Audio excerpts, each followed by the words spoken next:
Tengan todos ustedes, ciudadano, jefe de Estado, presidente de la República, además autoridades presentes en este histórico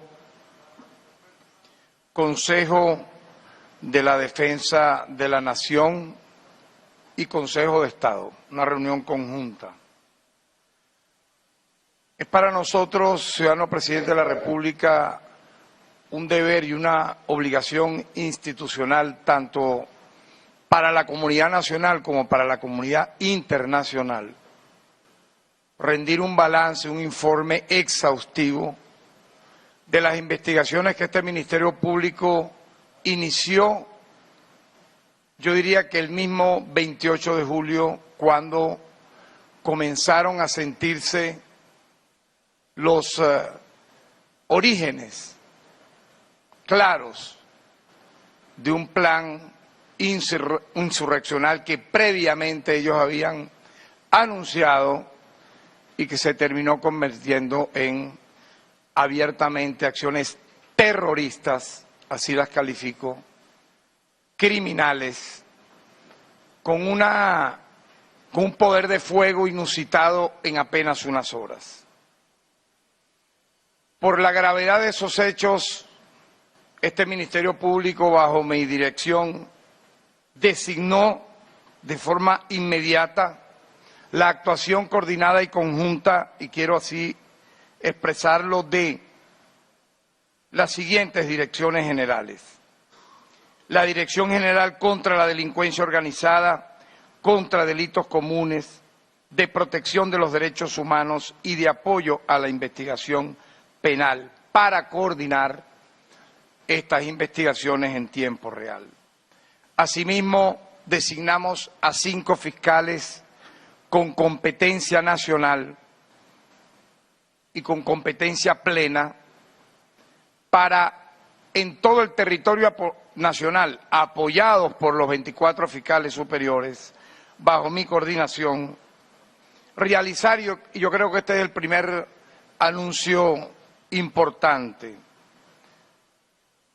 realizar por nuestros funcionarios 686 experticias y diligencias de investigación, de las cuales 532 son experticias criminalísticas y 92 son experticias forenses. Todo esto que estoy muy brevemente resumiendo, ya no, presidente de la República, y me permito acá mostrar, descansa en estos 2 informes con anexos que yo estoy convencido y es nuestro deber institucional no solo mostrar ante este Consejo, sino ante el mundo, ante los organismos internacionales al que haya lugar, puesto que en este informe, que tiene obviamente sus medios de prueba, que tiene obviamente sus experticias en video, en fotos, en testimonio, nos habla claramente de este plan que, si usted me permite, es urgente, es importante, así sea de manera breve, expresar que no salió de la nada y no es un hecho aislado. Usted bien explicó los orígenes del neofascismo, del colonialismo español que exterminó sociedades enteras. Pero yo debiera, y es mi deber, recordar que Venezuela ha venido viviendo a partir del año 99 una escalada de acciones jamás vistas en el hemisferio occidental, a un punto tal que no puedo dejar de recordar que en el año 2002 se realizó el primer golpe de Estado mediático empresarial. Eso no se había visto golpes de Estado militares de carácter fascista e intentos, obviamente, de rebelión militar como la que encabezó el comandante heroico Hugo Chávez. Pero un golpe de Estado mediático, empresarial, con fedecámaras, con todos los medios de comunicación privados, se vio en Venezuela por primera vez y tuvo su efecto con el 11 de abril del año 2002. Intentaron generar en Venezuela la revolución de colores, algo parecido como la primavera árabe y Euromaidán de Ucrania. Allí, debo recordar, porque es que fue paralelo, en Ucrania se derrocó a un gobierno legítimo mediante la estrategia de ocupar una plaza, la plaza de Kiev, generar manifestaciones, violencia y muertes para luego acusar al gobierno tras el derrocamiento de Yanukovych, el gobernante que encabezó el gobierno provisional, finalmente fue elegido por los Estados Unidos directamente. Lo que vino después fue la aplicación de políticas neoliberales, aumento de la corrupción, la derechización de ese país en el marco del estallido de una guerra civil. Ahora bien, ¿quién financió todo eso? Los Estados Unidos, a través de organismos como la ANED y la USAID. Eso lo replicaron acá en Venezuela, ciudadano presidente, en el año 2014 con un plan tenebroso, maquiavélico, y no podemos dejar de olvidar los nombres de quienes firmaron ese comunicado. Conocido como La Salida, un llamado a derrocar un gobierno legítimamente constituido, presidido por su persona. Focos violentos, actos terroristas, y el trágico saldo en aquel momento fue de 43 personas fallecidas, 878 lesionados y 3.351 personas aprehendidas. Yo pudiera decir que los autores materiales e intelectuales fueron los mismos terroristas de hoy. En el 2017 se repitió el esquema, pero en esta ocasión con mayor poder de fuego y mayor apoyo logístico y mediático transnacional. Simple y llanamente las cadenas mundiales se encadenaron para transmitir en vivo lo que fue, según mi criterio, un embrión de guerra civil. No se trató solo de focos violentos, obstrucción de vías, manifestaciones, no. Yo pienso que literalmente allí Venezuela pudo conocer el origen y el desarrollo y la ejecución de los crímenes de odio. Yo quiero destacar claramente en este importante Consejo de Estado lo grave, lo terrible que implica un crimen de odio. No solamente el delito o la instigación a un delito de odio, sino el crimen de odio, que es la materialización del asesinato. Ello ocurre cuando una persona ataca a otra motivada exclusivamente por su pertenencia a un determinado grupo social.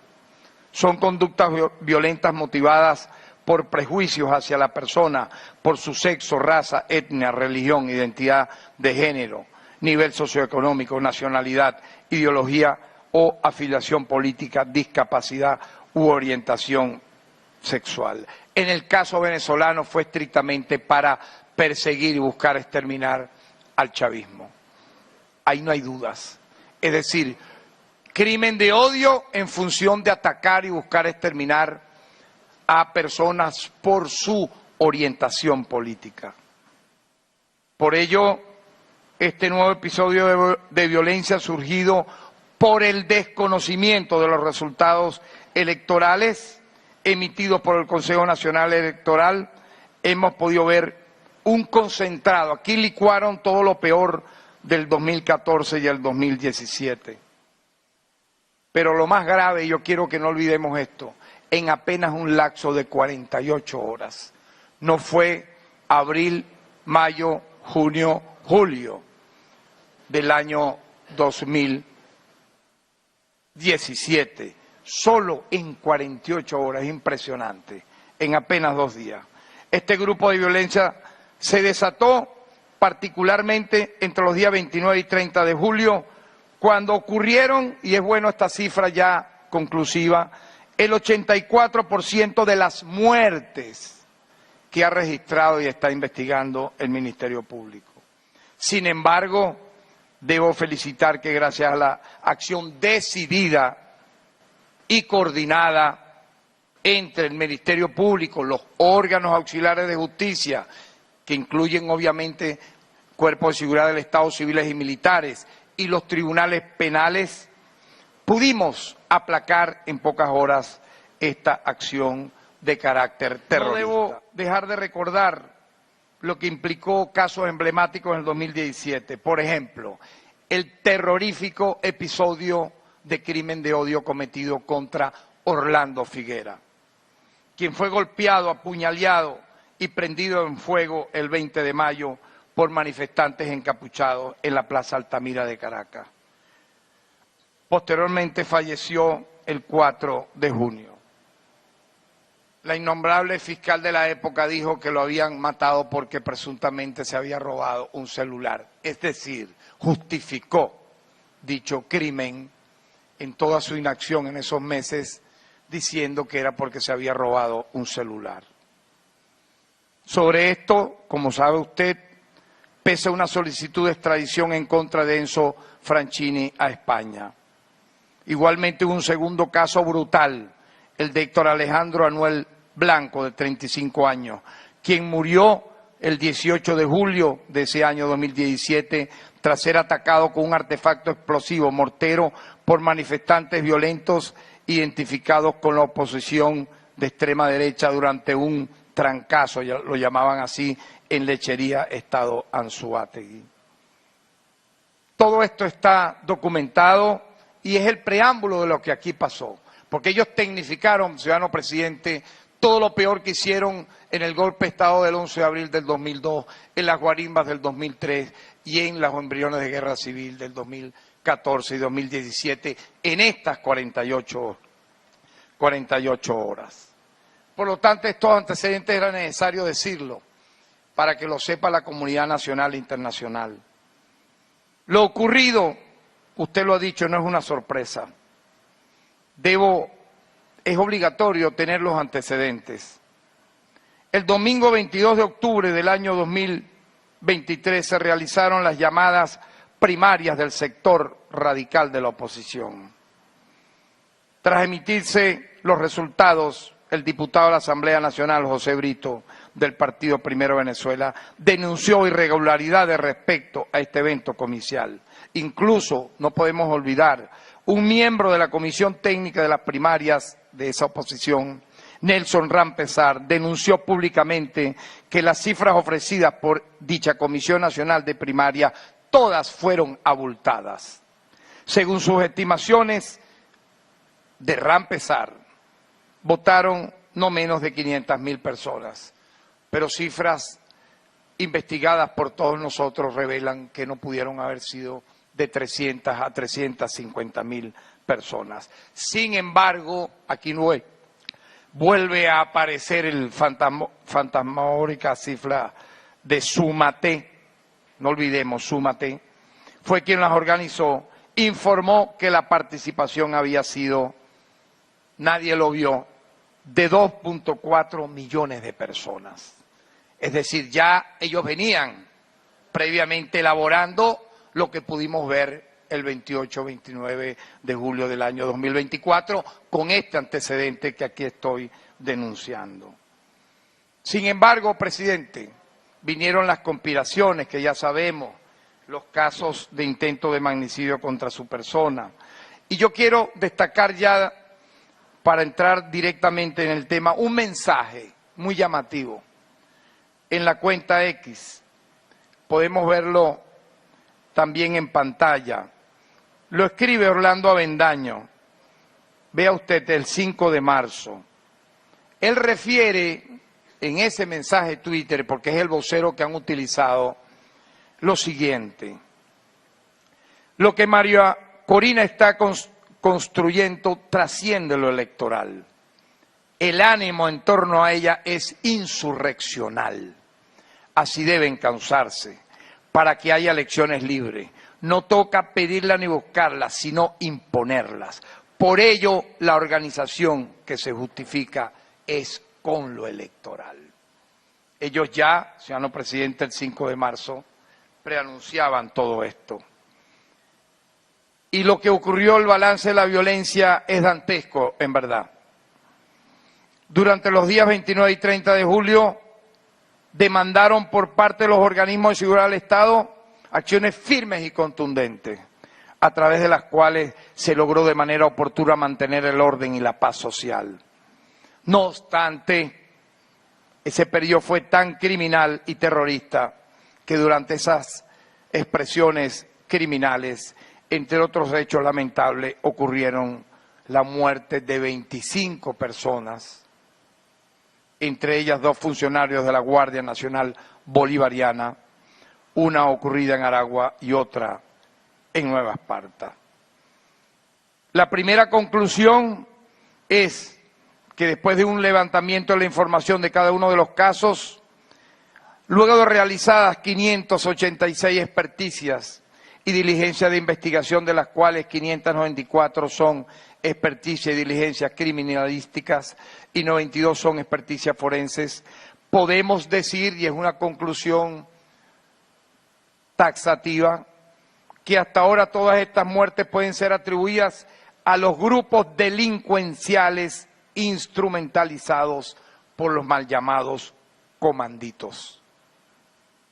Esto que decimos, insisto, está sustentado en 31 tipos de experticias realizadas que incluyen inspección técnica del sitio del suceso, inspección técnica del cadáver, entrevista, necroscopia, levantamiento planimétrico, trayectoria balística, reconocimiento técnico balístico, experticia biológica, experticia química, pesquisas digitales, análisis telefónico, colección de registros fílmicos, levantamiento del cadáver, protocolos de autopsia, entre muchísimos otros.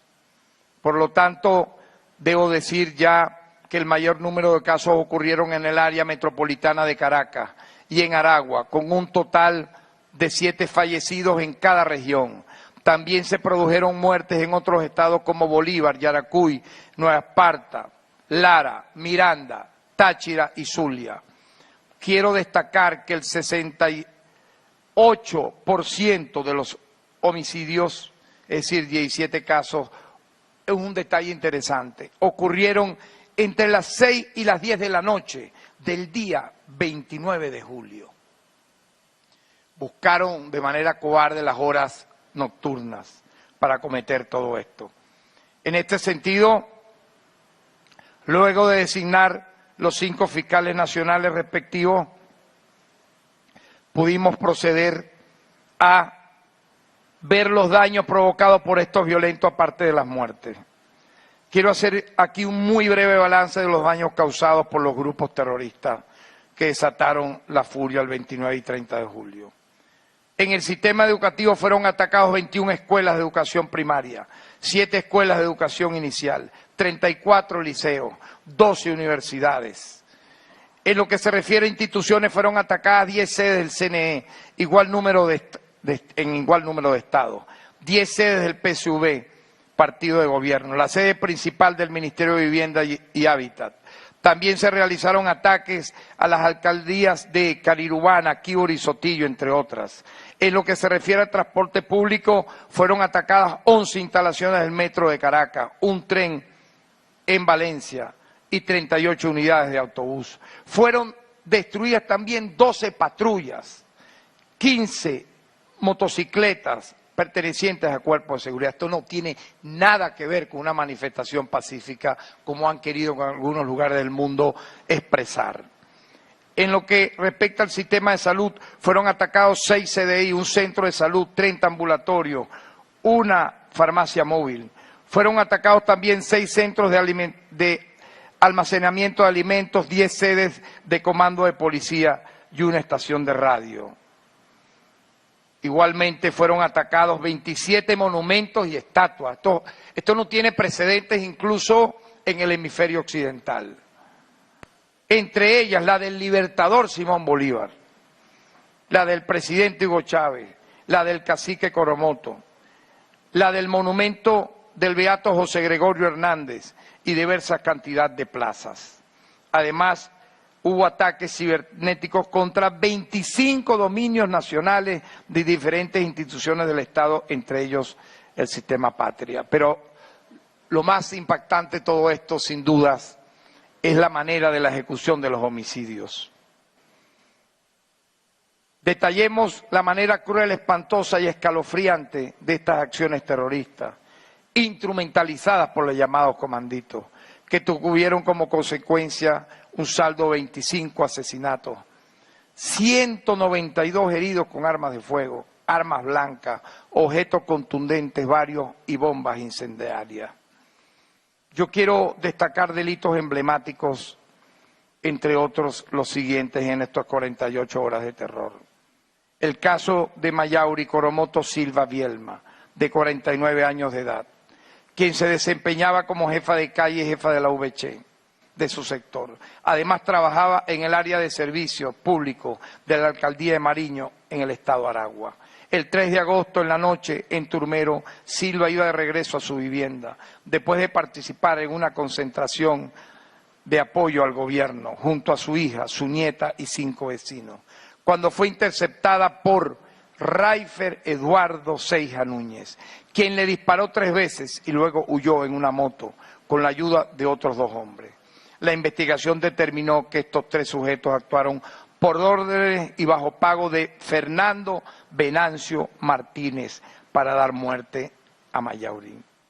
Fernando Venancio vive en el mismo sector que Silva y constantemente amenazaba a los vecinos para apoderarse de las tierras, expandir su siembra.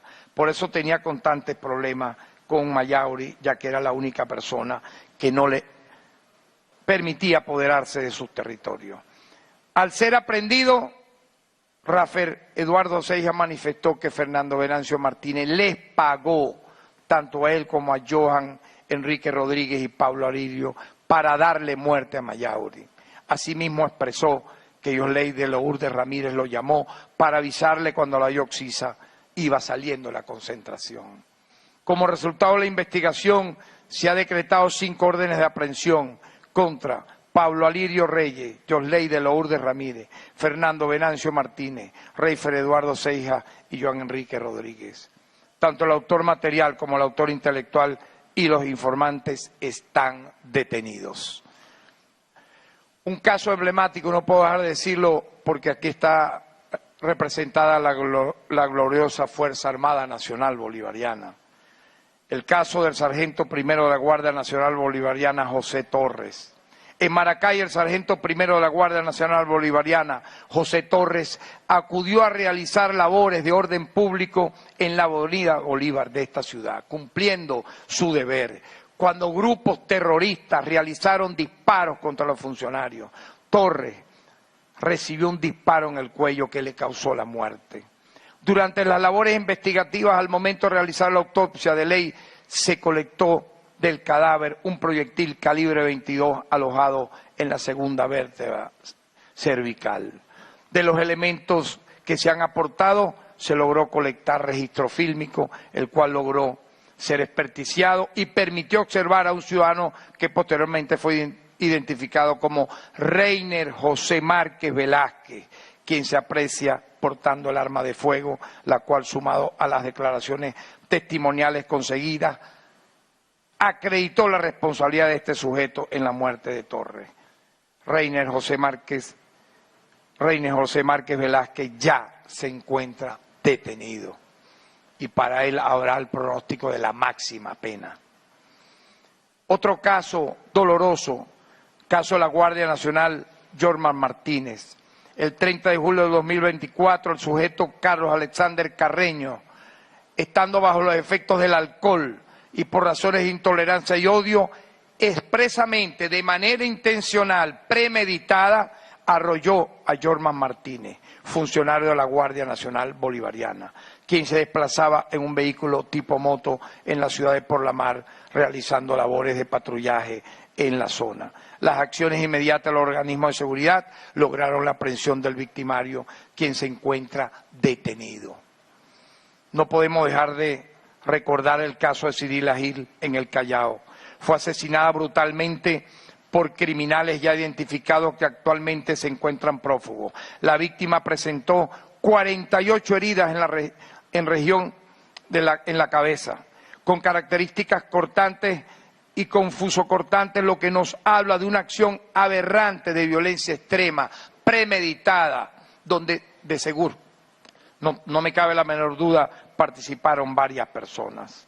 Esto resume lo más escalofriante, tal vez brutal y terrorífico de los crímenes de odio ejecutados a partir del 28 de julio por la extrema derecha. Obviamente hay otros casos que está trabajando el Ministerio Público, ocurridos de manera espantosa en el Valle, en Antímano, y que ya es importante destacar. Estos jóvenes que resultaron muertos en el Valle por presuntos integrantes de la banda, vea esto, del 70, identificados por los alias ampliamente conocidos, es decir, instrumentalizaron los grupos estructurados de delincuencia organizada, es decir, bandas delictivas vinculadas al terrorismo y al narcotráfico. Es importante, ciudadano presidente y demás miembros de este cuerpo, que veamos un video. Yo quiero destacar que tenemos 170, calculen ustedes, 170 videos experticiados. Pero este es un video que es un breve resumen de las acciones que aquí he tratado de manera muy sucinta de describir. Si podamos verlo, adelante. Sin palabras. Apenas en menos de 5 minutos estamos viendo lo que consideramos pudiera ser lo más simbólico de casi 170 videos tan escalofriantes como lo que hemos visto. Pero es mi deber también, ciudadano presidente, como fiscal general de la República y defensor de los derechos humanos, que la gente vea y no olvide los recuerdos, la foto de las víctimas. Yo quisiera en tiempo real, mientras lo muestro acá, que se vean en pantalla, porque tienen nombres, tienen apellidos, tienen dolientes, cada uno de estos venezolanos de bien que fueron criminalmente asesinados por estos terroristas, sin importarles para nada sus familias, sus seres queridos.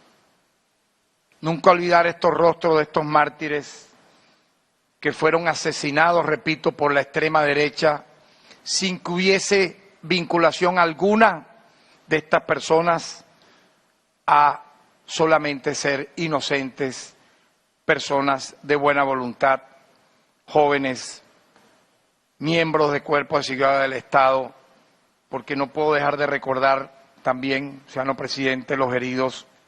Vea esta cifra impactante de 192 personas heridas en los hechos violentos hasta el 2 de agosto. De este total, más de la mitad, 97 heridos, pertenecen a los cuerpos de seguridad del Estado. 58 pertenecen a la Policía Nacional Bolivariana, 32 a la Guardia Nacional Bolivariana, 6 a policías estatales y 1 al 6CPC. Por ello yo quiero denunciar acá y ante el mundo el doble rasero de la misión de determinación de los hechos, que se quiere atribuir una investigación que no le compete y no le corresponde y que ya este Ministerio Público tiene desarrollada en tiempo real. Ellos, bajo esa figura, desde el año 2019, se suponía que ellos iban a existir por unos meses, siguen actuando en contra de Venezuela, pero como no tienen ningún tipo de denuncia, porque no la hay, en relación a alguna violación a derechos humanos, han tenido el tupé de abrir una página web, algo así como clandestino, para que cualquier persona, vean esto, haga un montaje al estilo de las actas fraudulentas que presentaron luego a través de una empresa privada, tal vez decir tal y cual víctima. Aquí tenemos las víctimas, estas son las que hemos mostrado. Yo no he visto una misión de determinación de hecho, por ejemplo, para que la ONU investigue el genocidio, el exterminio, los crímenes de guerra y lesa humanidad ocurridos en Gaza y ejecutados por el Estado de Israel. Ya para terminar y concluir, presidente, usted lo dijo muy claramente con el tema de quiénes pudieran ser estos neonazis herederos. Yo le agregaría, aparte de Mussolini, de Hitler, de Franco, de Pinochet, Ellos quieren imitar a los Ku Klux Klan. No olvidemos, el Ku Klux Klan.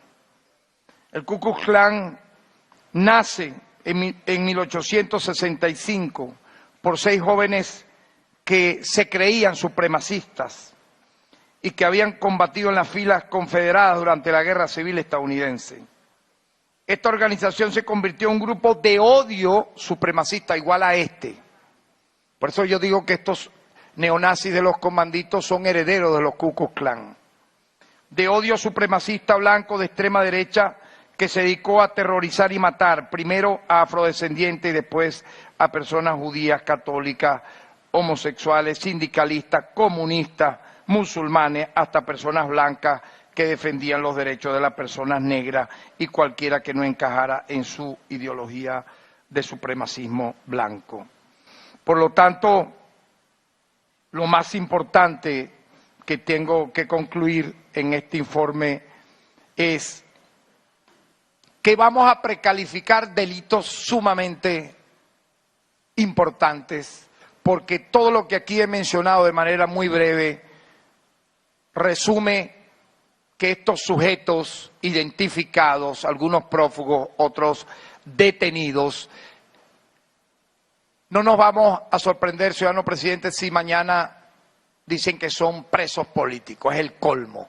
Tenemos cómo demostrar que la gran mayoría tenía antecedentes policiales, que actuaron bajo el efecto de las drogas y del alcohol. Vamos a precalificar los delitos según lo establecido en el Código Penal y Ley Orgánica contra la Delincuencia Organizada.